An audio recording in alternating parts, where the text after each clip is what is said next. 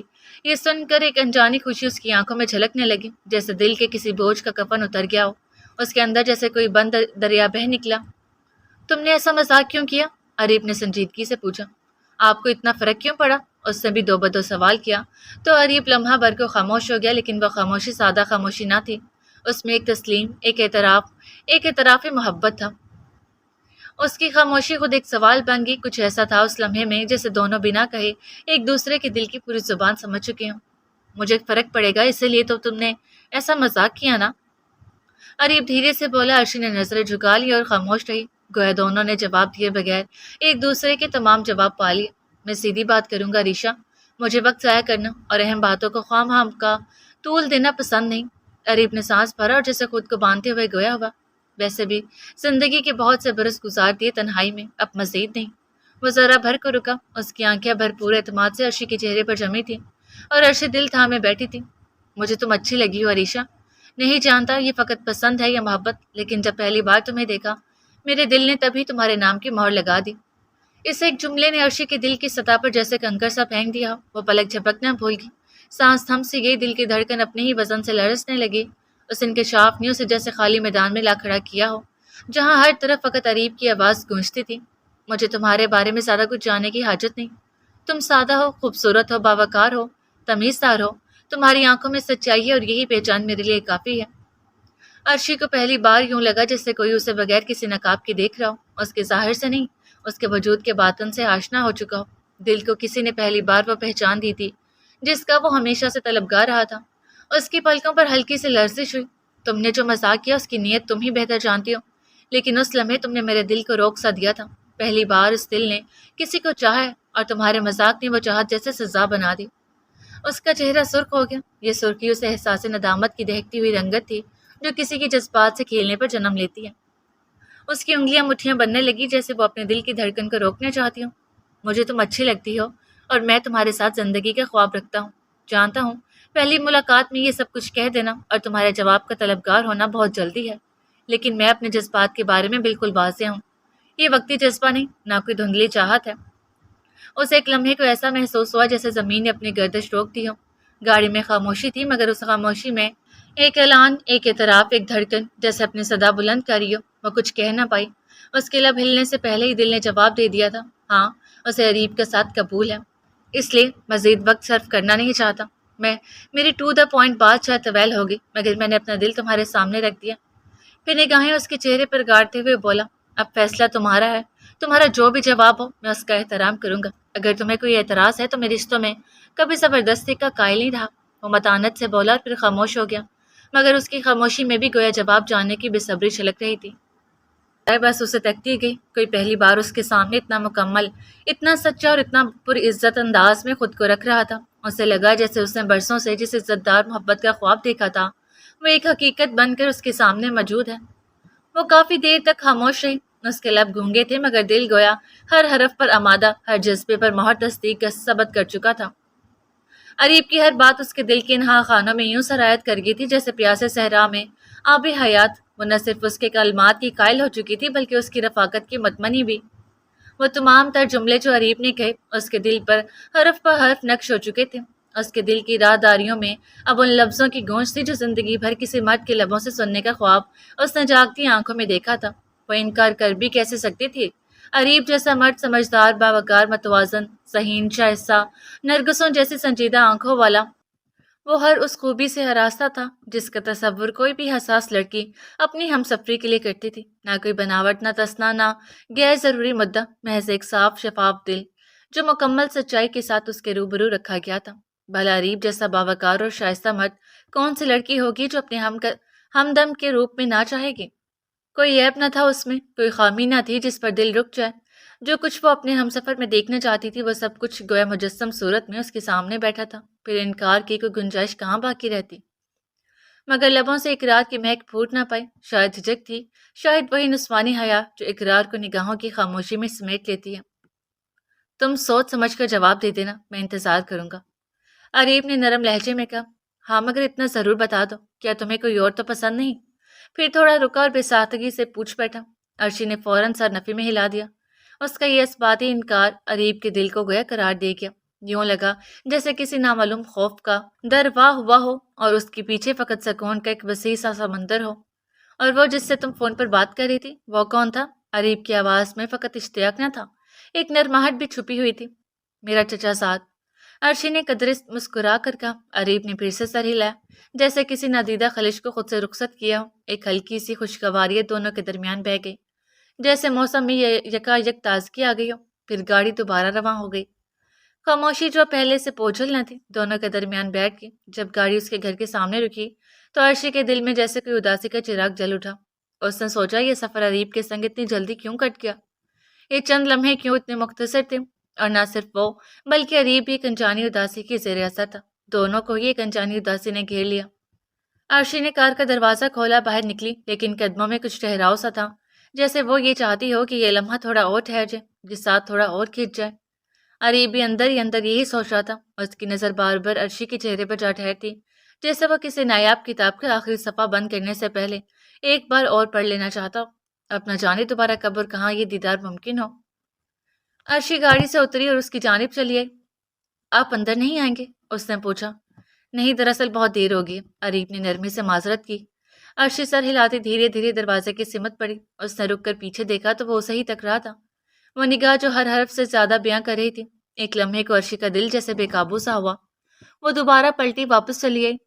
اس کے قدم ہلکے سے گاڑی کے پاس رکے۔ وہ سامنے کھڑی ہوئی مگر نظریں چرائے، ہاتھوں کی انگلیاں بے چینی سے ایک دوسرے میں الجھی ہوئی تھیں۔ کچھ کہنا چاہتی ہو؟ عریب نے نرماہٹ سے پوچھا۔ عرشی نے فقط سر ہلا۔ تو پھر کہو نا۔ چند لمحوں کی خاموشی، ہچکچاہٹ، گالوں کی سرخی اور پلکوں کی تھرتھراہٹ کے بعد اس نے گویا ہمت مجتمع کی۔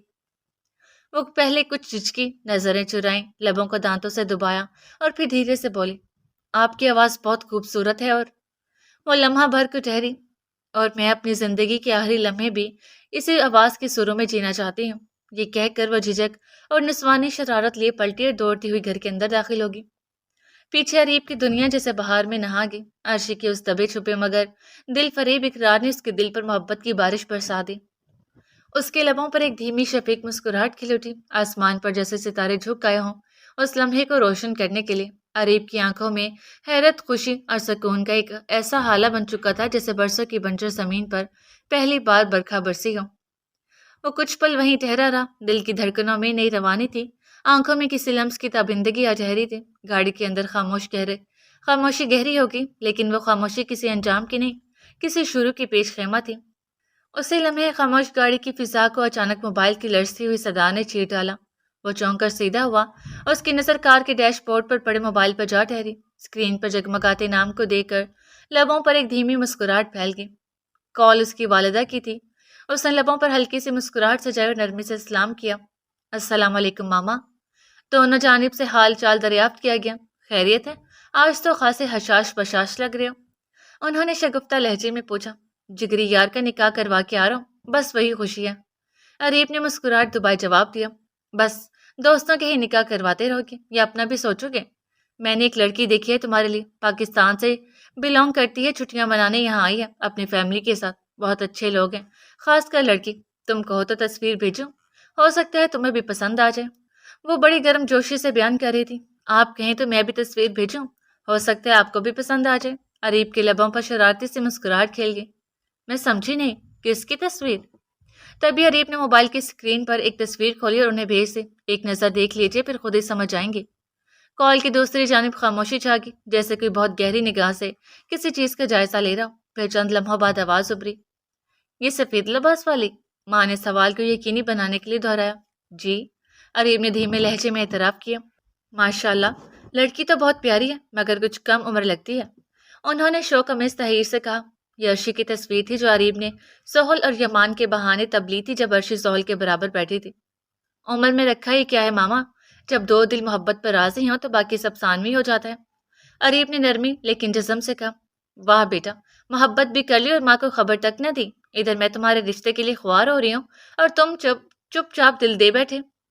انہوں نے بناوٹی شکوہ سے جڑا. چپ چاپ نہیں، سارے عام دل دیا ہے، اور آپ کو نہیں بتاؤں گا تو اور کسے بتاؤں گا؟ آپ سے چھپا سکتا ہوں بھلا؟ وہ مسکرا کر بولا. خیر چھوڑو، یہ بتاؤ کہ کیسی ہے، طبیعت کی کیسی ہے، کیا کرتی ہے، گھر والوں کا پس منظر کیسا ہے؟ وہ ایک کے بعد ایک سوال کیے جا رہی تھی اور عریب خندہ پیشانی سے ہر بات کا جواب دیتا گیا، سنجیدگی، محبت اور اعتماد کے امتزاج کے ساتھ. آخر کار جب انہیں بھی اطمینان ہو گیا تو عریب نے کال سے فارغ ہو کے موبائل نرمی سے ڈیش بورڈ پر رکھ دیا اور سر سیٹ کی پشت سے ٹکا دیا. چند لمحے وہ یوں ہی بیٹھا رہا. نظریں ایک بار پھر اس دروازے پر پڑی جہاں سے عرشی کچھ وقت قبل اندر گئی تھی. اس سے مسکراتی نگاہوں سے اس دروازے کو دیکھا اور پھر گاڑی سٹارٹ کر دی. باہر بارش اب بھی برس رہی تھی مگر رفتار میں کچھ ٹھہراؤ آ گیا تھا، جیسے دل کو منزل کی ایک پہلی جھلک دکھا دی گئی ہو. یوں اس شب ایک خاموش دعا پوری ہو گئی تھی. ایک نئی کہانی نے آنکھ کھولی تھی. محبت دلوں میں نخیز کلیوں کی مانند پنپنے لگی تھی اور مستقبل کی راہوں میں ایک نئی منزل کی طلب بیدار ہو چکی تھی. دل اب کسی نئی پگڈنڈی پر قدم رکھنے کو تیار ہو چکا تھا. ایک خاموش سی مسکراہٹ، ایک بند دروازہ، ایک نرم ہوا کا جھونکا اور ایک دل کی دھڑکن، سب کچھ اس امر کی گواہی دے رہے تھے کہ ایک نئی کہانی جنم لے چکی ہے، ایک اور محبت دلوں میں پرورش پا چکی ہے اور ایک نئی منزل کی طلب آنکھوں میں جاگ اٹھی ہے.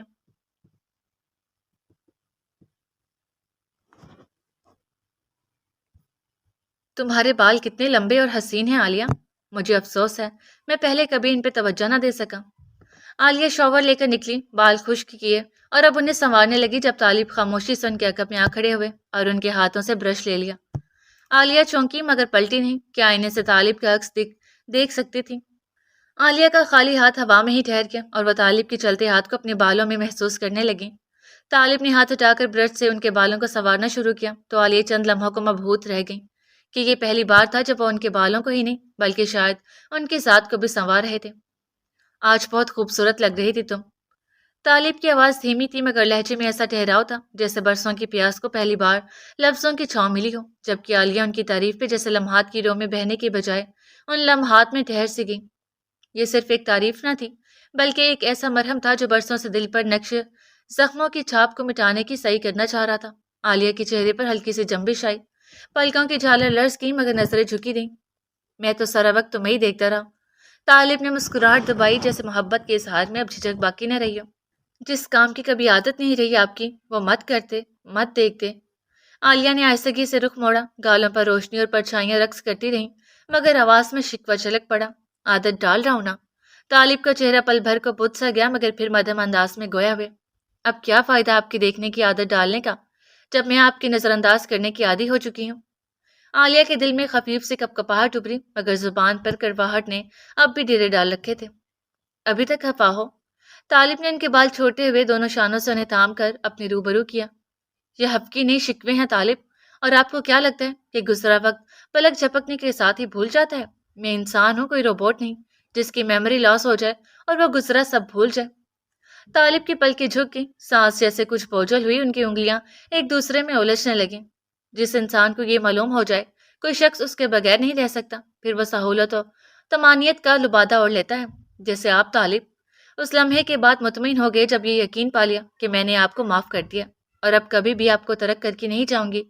لیکن اس معافی کا یہ مفہوم ہرگز نہیں کہ میں اپنی حیات کے وہ تمام ایام، وہ کربناک سال مٹا کر خاک میں ملا چکی ہوں جن میں آپ نے مجھے صرف و محض بے نیازی، بے رخی اور اجنبیت عطا کی. کچھ لمحات ایسے ہوتے ہیں جو انسان بھرپور سعی و جہد کے باوصف بھی نہ دل سے محو کر پاتا ہے نہ ذہن سے خارج. ایسے ہی چند لمحے ہیں طالب جو آج بھی میری سوچ کی تختی پر نقش ہیں اور ہر لمحہ میرے دل کو تپش میں مبتلا رکھتے ہیں.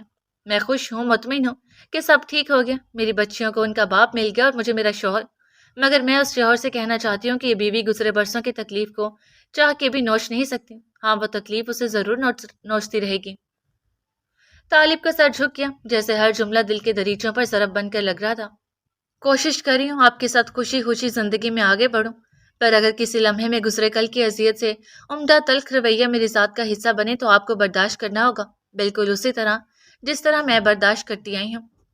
طالب خاموش کھڑے تھے، لب بند تھے مگر آنکھیں فصاحت سے بول رہی تھی. ان کے لب ہلنا چاہتے تھے مگر عالیہ کے ہر جملے نے جیسے ان کی آواز چھین لی تھی.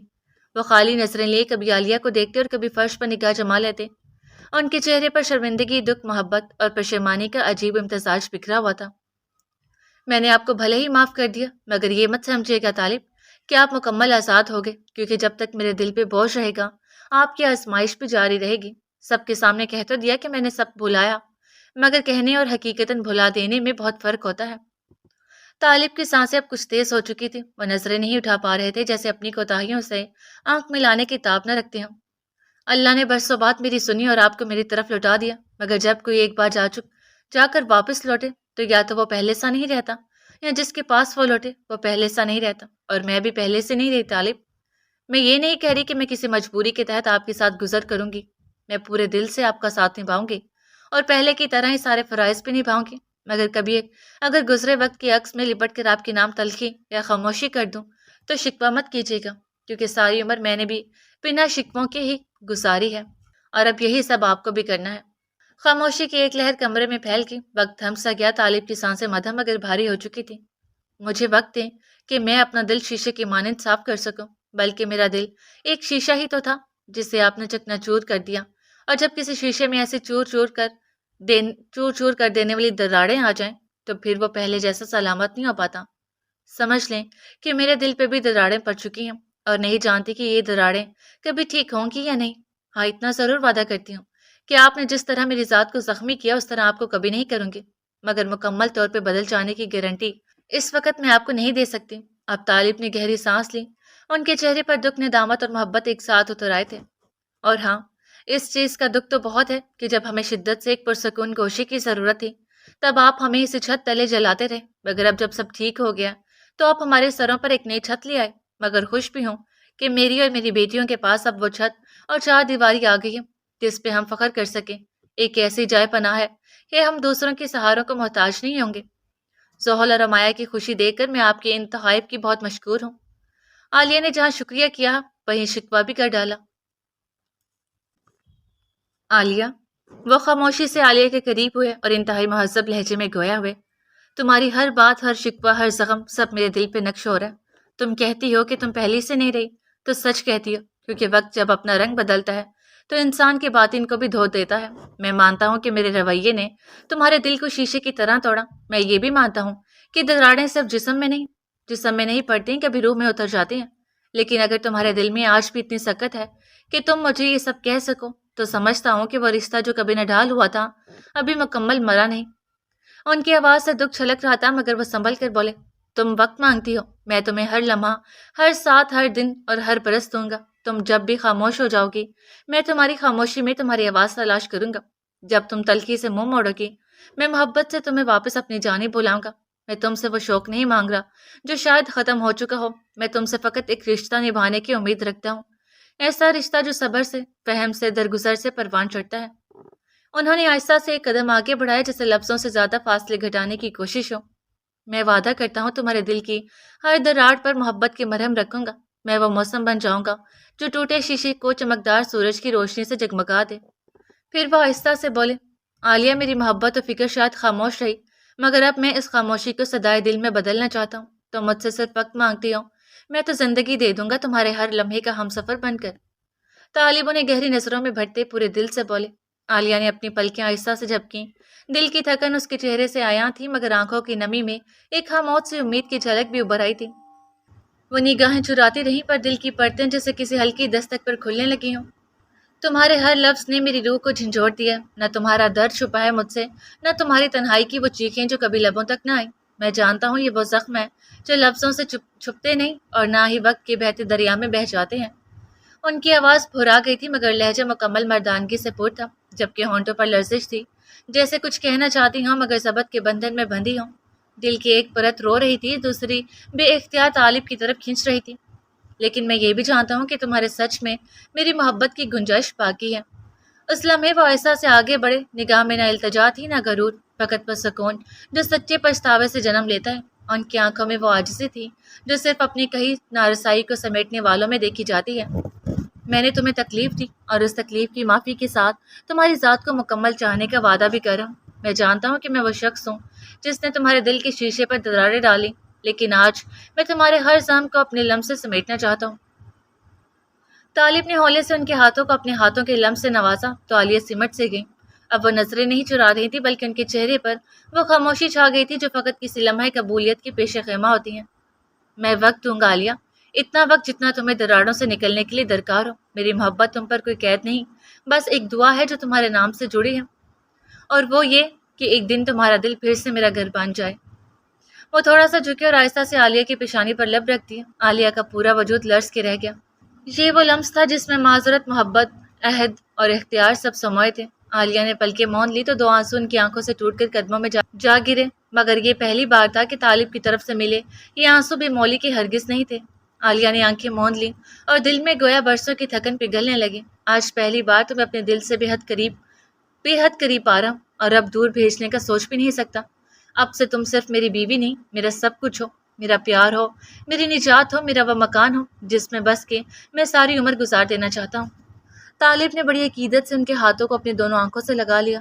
عالیہ طالب کی اس روپ کو شادی کے اوائل دنوں میں بھی نہ دیکھ سکی جسے اب دیکھ رہے تھے۔ انہیں اپنے ہاتھوں سے آگ نکلتی محسوس ہو رہی تھی کہ طالب کا لمس تھا ہی اتنا حدت بخش مگر اتنا ہی پرسکون۔ میں وعدہ کرتا ہوں عالیہ، آج کے بعد تمہاری پلکوں پر نمی صرف خوشی کی ہوگی۔ میں تمہیں سارے آنسو اپنی پلکوں سے چن لوں گا۔ انہوں نے اپنے پوروں میں عالیہ کی آنکھوں کی نمی کو چن لیا جیسے یہ ان کا قیمتی اثاثہ ہو۔ عالیہ تو بس ٹکٹکی باندھی انہیں دیکھی جا رہی تھی۔ پھر اچانک طالب نے عالیہ کے ہاتھ کو اپنی لبوں سے لگا لیا تو عالیہ نے مزاحمت کرنا چاہی۔ آپ کے کپڑے میں نے نکال دیے، آپ چینج کر لیں، شاور مت لیجیے گا ورنہ زخم خراب ہو جائے گا۔ آج کا دن تھا بھی بہت تھکا دینے والا، میں اب آرام کرنا چاہتی ہوں۔ عالیہ نے جھجک کر اپنا ہاتھ چھڑوایا اور ان کے سامنے سے ہٹ جانا چاہا، مگر طالب نے اب کی بار انہیں بازوں سے تھام کے روک لیا۔ آج میں تمہیں خود سے دور نہیں جانے دوں گا۔ ہاں جانتا ہوں آج کا دن بہت تھکا دینے والا ہے، مگر میں اپنی باتوں سے، اپنے دھیمے لفظوں سے، اپنے نرم لمس سے اور محبت میں ٹھہری نظروں سے تمہاری ساری تھکن مٹا دوں گا۔ وہ بازوں سے ہوتے ان کے چہرے پر آ ٹھہرے اور ہاتھوں کے پیالے میں ان کے معصوم چہرے کو بھر لیا۔ عالیہ کا دل لمحہ لمحہ ان کی ایسی قربت میں بے حال ہو رہا تھا۔ برسوں گزرے وہ ان کے لمس کا احساس ہی بھول چکی تھی، اور اب وہ احساس پہلے سے بھی زیادہ شدت سے محسوس ہو رہا تھا۔ اپنے شوہر کی ایسی باتیں، ایسی نظریں اور ایسے لمس سے ان کے دل کی حالت اس باغ سی ہو رہی تھی جو برسوں سے توجہ وقت و محبت نہ ملنے کے سبب اجڑ چکا تھا، مگر اب پھر سے سرسبز و شاداب ہو رہا تھا اور اس میں کئی طرح کے پھول کھل رہے تھے۔ آپ نے کہا تھا آپ مجھے وقت دیں گے طالب، اور مجھے اس وقت وہ درکار ہے۔ آپ جا کر چینج کر لیں، مجھے نیند آ رہی ہے، صبح بات کریں گے۔ عالیہ کا دل بھلے سرسبز و شاداب ہو رہا تھا مگر دل کے ایک کونے میں اجاڑ پن ابھی بھی باقی تھا اور اسے بھرنے میں واقعی وقت لگنا تھا۔ میں جانتا ہوں عالیہ، سب ایک دم سے ٹھیک نہیں ہو سکتا، پر تم اگر ایسے دور دور کھچی کھچی سی رہو گی تو یہ عرصہ بہت طویل ہو جائے گا۔ طالب بولے، آپ بھی تو ایسے ہی کرتے تھے طالب، آپ بھی تو ایک طویل عرصے تک میرے دل کا خون کرتے رہے، اب اس زخمی دل کو صحت مند ہونے میں وقت تو لگے گا ہی۔ عالیہ نظریں پھیر کر بولی، تو تم اب سارے بدلے لوگی؟ وہ گویا سمجھتے ہوئے بولے، نہیں میں کوئی بدلہ نہیں لے رہی طالب، میں تو بس پورے دل سے ہر شکوہ مٹا کر آپ کی طرف بڑھنا چاہتی ہوں۔ دل میں شکوے اور لبوں پر مسکراہٹ رکھ کے نہیں چاہتی کہ کسی قسم کی منافقت کروں۔ انہوں نے واضح کیا، میں بھی اس دن کا منتظر ہوں جب تم پورے دل سے میری طرف لوٹو، اور میں انتظار کروں گا کیونکہ تمہیں دور بھی تو میں نے خود ہی کیا ہے۔ خیر آج کا دن بہت خوبصورت تھا، ہماری بیٹیاں کتنی خوش تھی نا عالیہ، زحل کی ہنسی اور امایا کی چمکتی آنکھیں گویا میری عمر کا ہر خالی لمحہ بھر گیا ہو۔ عالیہ نے ان کے چہرے کی طرف دیکھا، وہ چہرہ جو کبھی اجنبی ہو گیا تھا آج ایک بار پھر اپنا لگ رہا تھا۔ زحل اور امایا کی خوشی نے گویا اس باب کو آج مکمل کر دیا۔ آج برسوں بعد میں نے اپنی زندگی میں اتنا سکون محسوس کیا جیسے وقت کا ہر بے رحم لمحہ ایک ننھی دعا میں بدل گیا ہو۔ وہ دونوں ایک دوسرے کے آمنے سامنے کھڑے تھے، طالب کے ہاتھ عالیہ کے چہرے پر ہی ٹھہرے ہوئے تھے۔ زندگی تم سے دور رہتے ہوئے ادھوری تھی، میں نے خود کو تم سے اور تمہیں خود سے دور کر کے مکمل زندگی جی ہی نہیں۔ کاش میں وقت کو روک سکتا، کاش تمہاری پیشانی سے وہ ہر شکن مٹا سکتا جو میری خاموشیوں نے پیدا کی۔ متاسفانہ لہجے میں گویا ہوئے اور اپنے ہاتھوں کو ان کے شانوں پہ ٹھہرایا۔ عالیہ نے پہلی بار ان کے ہاتھ کی گرفت کو نہ جھٹکا نہ ہی پیچھے ہٹی۔ تمہارے پاس آنے کے بعد احساس ہوا کہ عورت صرف گھر کی بنیاد نہیں ہوتی، وہ اس بنیاد کی روح بھی ہوتی ہے، اور میں وہ بد نصیب تھا جو صرف دیواروں میں گم رہا، روح کو نظر انداز کرتا رہا۔